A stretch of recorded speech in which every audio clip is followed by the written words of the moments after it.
Okay, so I know I already made one video tonight, but I've realised I forgot to say so many things in it. I just talked about how sick I was, but there was a couple of things I also wanted to say. One of them was that I have been looking at bikinis online, which is very exciting, and I found a couple that I like. I've actually found about 3 or 4 that I like, and I'm trying to narrow it down. I'm definitely going for green, I think, because I have red hair, and so that's just the obvious choice. I think it'll work well, and I'm going for green and as much glitter as I can possibly fit on a tiny scrap of material. So we'll make it work. It'll be good. Problem is they're very expensive, so I'm gonna have to pick one out I really like and also that's not too expensive. So my compromise, I think, to myself has been to go for one that's kind of mid-range and then even add some more sequins on myself, because I think that's very doable and that would just make it a bit more what I'm looking for. So that's the plan. In other news, there was a few other things. The thing was, I'm going to start posing classes. Now I have a bit of a dilemma because there's two that I would like to, well, two different ones I know about. One is in Livingston, which the issue is only £12, £12.50 maybe, it's not much, but it's once a month, and it sounds great because it's with the federation I'll be competing with, but it's a 3-hour journey from my house, so that's a bit of a pain. I think I narrowed it down to being like 2 hours and 50 minutes or something if I get certain buses and trains, but it's a long time, like it's a long way, so that's one option.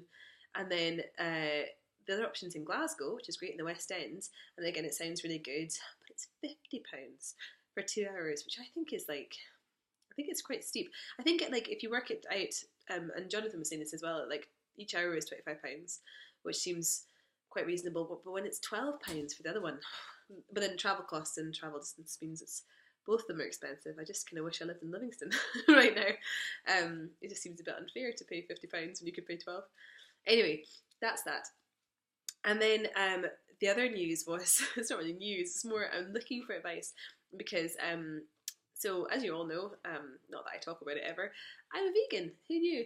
And it means that obviously I have to restrict a lot of things I eat.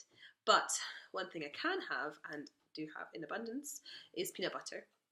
And I love it, and I really find it, and I'm allowed it as part of this flexible dieting. I mean, I can have it as part of my sort of calorie ratios for the day, and that's allowed. But can you see Roxy in the corner? She's chewing on something. Anyway, I'm allowed it as part of my allowance in the day, or I basically allowed to eat what I want as long as it meets my macros, and it does help me meet my macros with things like fat, because I'm a very low fat diet in all the other foods that I have, because they're just vegetables essentially, and beans and things. So it means that I have to add fat, like consciously add fat to my diet, and so peanut butter is a good way of doing that. So that's good, that's very positive. I mean, obviously I know other nut butters are actually better for the variety of different fats that you can get, but peanut butter is obviously easily available, cheap, and like friggin' delicious. So I eat a lot of natural peanut butter, and in a day I usually have, if I'm honest, I have about 75 grams a day of peanut butter, which is quite a lot. It's not a lot if you actually portion out. That's about a dessert spoon and a teaspoonful, but it's a lot calorie wise. It makes up a big bulk of my calories.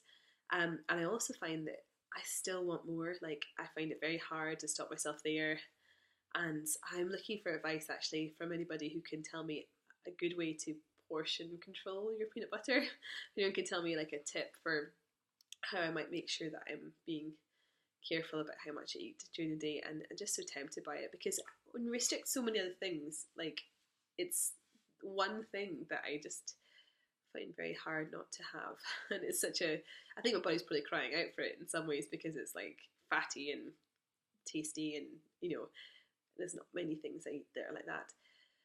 So anyway, that's what I'm looking for, a little bit of advice on.